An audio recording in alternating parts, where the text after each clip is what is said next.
అందరికీ నమస్కారం అండి. ఈరోజు మనం డాక్టర్ విఆర్ రాసాని గారు రచించిన భారత వీర నారీమణులు అనే పుస్తకంలోంచి ఓ కథను చెప్పుకుందాం. కథ వీరవనిత రాణి సంయుక్త. ఆ రోజుల్లో ఢిల్లీ చక్రవర్తి అయిన పృథ్వీరాజు మహావీరుడు. అనేక యుద్ధ విద్యలలో నేర్పరి, శబ్దభేది విద్యలోనూ ఆరితేరినవాడు. కళ్ళు మూసుకొని శబ్దం వచ్చిన వైపుకు బాణాలు వేసి లక్ష్యాన్ని ఛేదించేవాడు. మహాధైర్యశాలి, అందగాడు. అతని గొప్పతనాన్ని విని కన్యాకుబ్జ రాజ్యాధినేత అయిన జయచంద్రుని కుమార్తె రాణి సంయుక్త మనసులోనే పృథ్వీరాజుపైన మోహాన్ని పెంచుకుంది. ఆ కాలంలో భారతదేశం సకల సిరి సంపదలతో తులతూగుతూ ఉండేది. ఈ దేశంలో జీవితం స్వర్గంలో ఉన్నట్లు అనిపించేది. సకల స్వర్గభోగాలు లభించేవి. ఈ కారణంగా పరాయి దేశస్థులకు కన్ను కుట్టేది. ఎలాగైనా ఈ దేశంపై పడి సిరి సంపదలను దోచుకుపోవాలని, ఇక్కడా తమ రాజ్యాన్ని స్థాపించాలని కలలు కనేవారు. అయితే మహావీరులైన భారతదేశ రాజులు వారి ఆటలను సాగనిచ్చేవారు కాదు.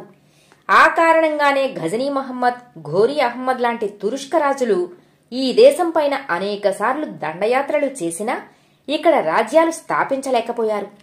పృథ్వీరాజు రాజ్యం చేస్తున్న కాలంలోనే ఘోరీ మహమ్మద్ అనేకసార్లు దండయాత్ర చేసి దొరికినంత దోచుకుని పోసాగాడు. అయితే ఈ దేశాన్ని పూర్తిగా కొల్లగొట్టాలనుకున్న ఘోరీకి మహావీరుడు పృథ్వీరాజు కొరకొరాని కొయ్యగా ఉండేవాడు. అతని ఆటల్ని సాగనిచ్చేవాడు కాదు. అతను దండెత్తిన ప్రతిసారి అతన్ని తిప్పికొట్టసాగాడు. ఈ క్రమంలో ఓసారి ఘోరీ ఓడిపోయి పృథ్వీరాజు చేతికి చిక్కాడు. ఇంకెప్పుడూ భారతదేశం వైపు కన్నెత్తి కూడా చూడను, నాకు ప్రాణభిక్ష పెట్టు అని అతని కాళ్ల మీద పడి వేడుకున్నాడు.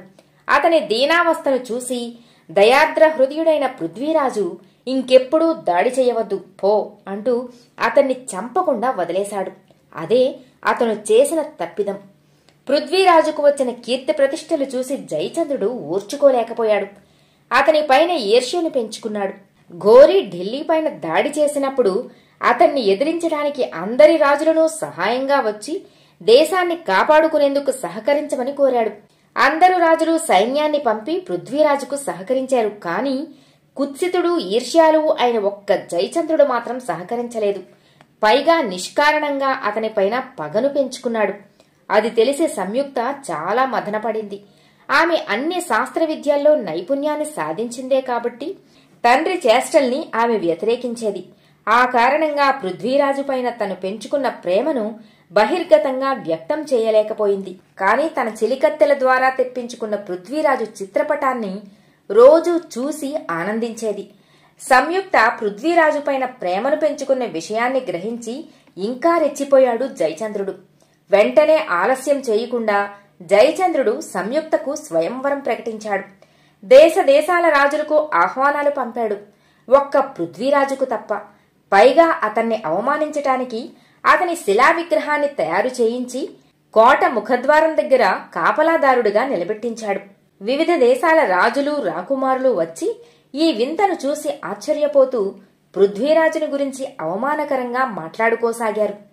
సంయుక్త వరమాలను చేతబట్టుకుని రాకుమారులు కొలువుదీరి ఉన్న సభామంటపంలోకి వచ్చింది. పృథ్వీరాజు కోసం వెతికింది. తాను తెప్పించుకున్న పృథ్వీరాజు చిత్రపటంలోని ఆకారం ఏదీ ఆ మంటపంలో లేకపోయేసరికి మనసులోనే దుఃఖించింది ఆమె. ఆమె అంతర్యాన్ని తెలుసుకున్న జయచంద్రుడు, పృథ్వీరాజు నాకు సేవకుడితో సమానం, అందుకే అతని విగ్రహాన్ని చేయించి ముఖద్వారం దగ్గర కోట కాపలాదారుడిలా నిలబెట్టించాను అని అవమానకరంగా మాట్లాడాడు.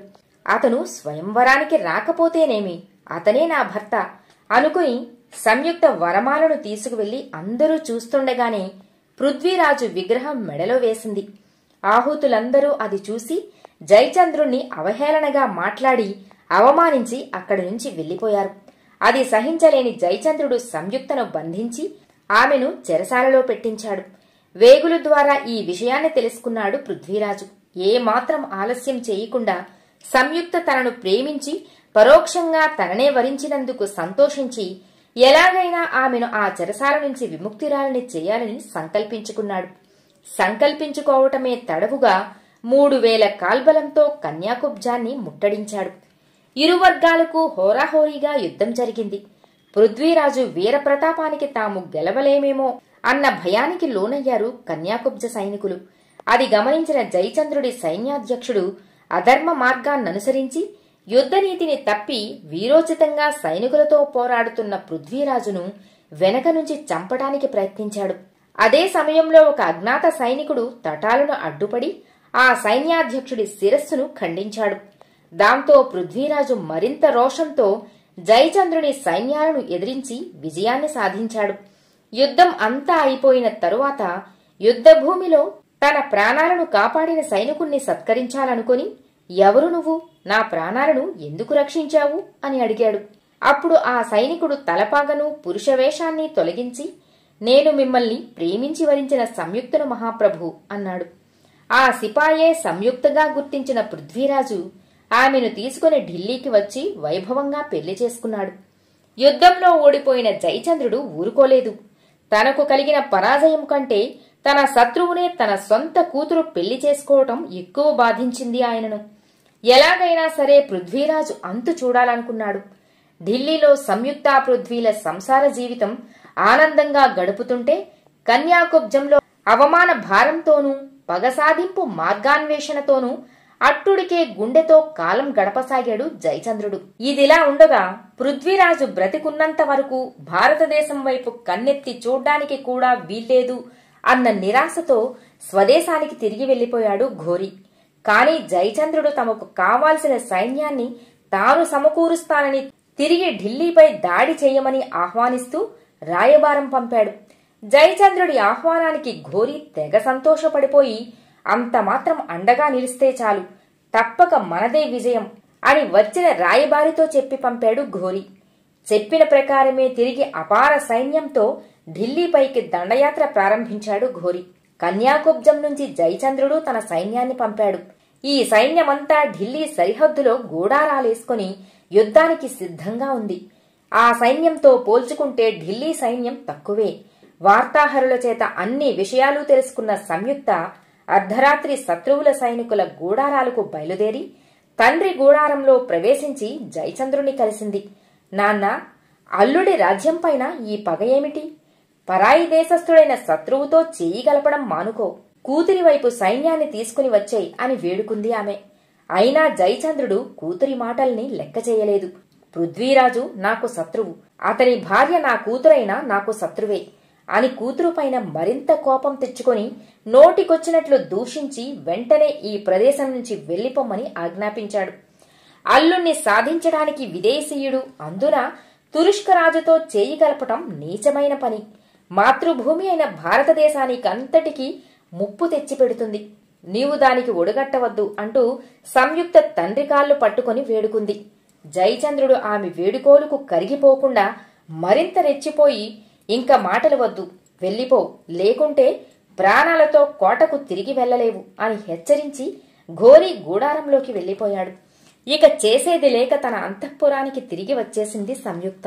ఇక యుద్ధం చేయక తప్పదని పృథ్వీ సంయుక్తులు ఒక నిర్ణయానికి వచ్చేశారు.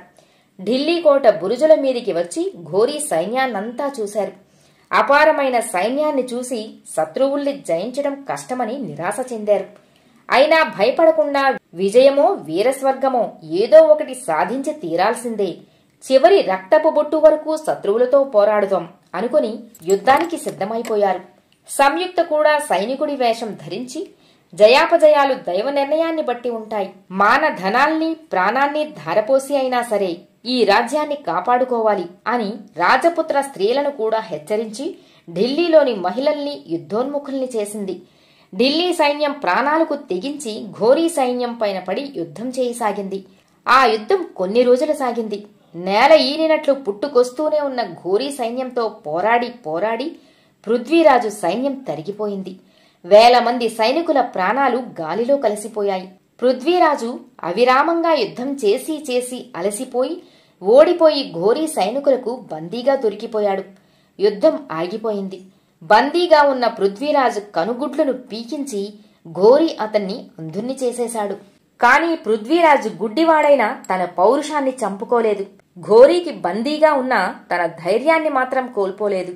ఈ విషయం తెలుసుకున్న సంయుక్త అంతఃపురంలో చితిపేర్చి మిగిలిన రాజపుత్ర స్త్రీలందరితోనూ కలిసి అందులో దూకి బూడిదైపోయింది.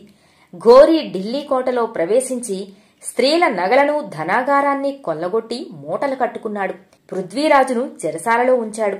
పృథ్వీరాజు మంత్రి చాంద్ భట్టు మహావీరుడే కాదు, మహాకవి కూడా. తమకు కలిగిన పరాజయానికి అతను తట్టుకోలేకపోయాడు. తమకు కలిగిన పరాభవాన్ని గుండెలోనే దాచుకుని ఎలాగైనా ఘోరీని చంపి తీరాల్సిందే అనుకుని ఒక పథకాన్ని మనసులో పదిలపరుచుకుని ఎంతో వినయం నటిస్తూ ఘోరీకి దాసోహం అన్నాడు. ఇక ఈ దేశానికి తమరే చక్రవర్తులు, మేము మీ సేవకులం. నేను మీ సేవలో తరించాలనుకుంటున్నాను.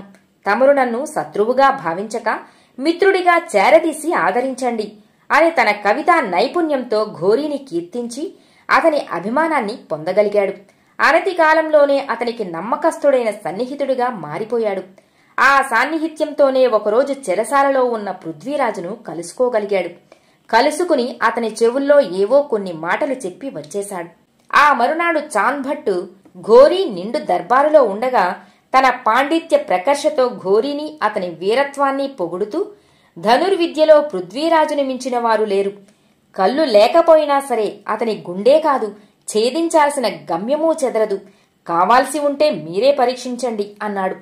ఓహో, అలాగే, అయితే ఆ అంధుడి శరనైపుణ్యాన్ని చూడాల్సిందే. పృథ్వీరాజును దర్బారుకు తీసుకురండి అని భటులకు ఆదేశించాడు ఘోరీ. ఆ భటులు చెర నుంచి పృథ్వీరాజును సభకు తీసుకువచ్చి ప్రభువు ముందర నిలబెట్టారు. ఘోరీ తన ధనుర్బాణాలు పృథ్వీరాజుకిప్పించాడు. అతని ధనుర్విద్యా కౌశలాన్ని స్వయంగా తానే చూడాలనుకుని ఒక పండును నెత్తిన పెట్టుకుని సింహాసనాన్ని దిగి నడుచుకుంటూ వచ్చి చాంద్ భట్ పక్కగా నిలబడ్డాడు. అతను నడిచి వచ్చేటప్పుడు అతని ఆభరణాలు, చేతి కంకణాలు, కాలి కడియాలు చేసిన శబ్దాన్ని జాగ్రత్తగా విన్నాడు పృథ్వీరాజు. చాంద్ భట్టు ఘోరీ ముందుకొచ్చి పృథ్వీరాజుకు నేరుగా నిలబడి, పృథ్వీరాజా, ఘోరీ ప్రభువు ఎక్కడున్నాడో నీకు కనిపించదు. అయినా నువ్వు నీ శరాన్ని సంధించి వారి నెత్తిన ఉన్న ఫలాన్ని ఛేదించాలి. లేనిచో ఈ ఘోరీ నీకు ఘోరీ కట్టేస్తాడు. నీ శర నైపుణ్యాన్ని చూపించు అని పక్కకు తప్పుకున్నాడు. పృథ్వీరాజు శబ్దభేరి విద్యలో ఆరితేరినవాడు కనుక ఘోరీ నడక శబ్దాన్ని, చాంద్ భట్టు మాట్లాడిన మాటలను సులభంగానే గ్రహించి శరాన్ని సంధించి ఘోరీ గుండెకు గురిచూసి వదిలాడు. అంతే, ఘోరీ గుండెలో బాణం దూసుకుపోయి మారు మాట సైతం లేకుండా నేల కొరిగిపోయి ప్రాణాలొదిలేశాడు. కాని ఘోరీ ఘోర మరణాన్ని విని సంతోషించడానికి అప్పుడు సంయుక్త ప్రాణాలతో లేకపోయింది. కథ సమాప్తం.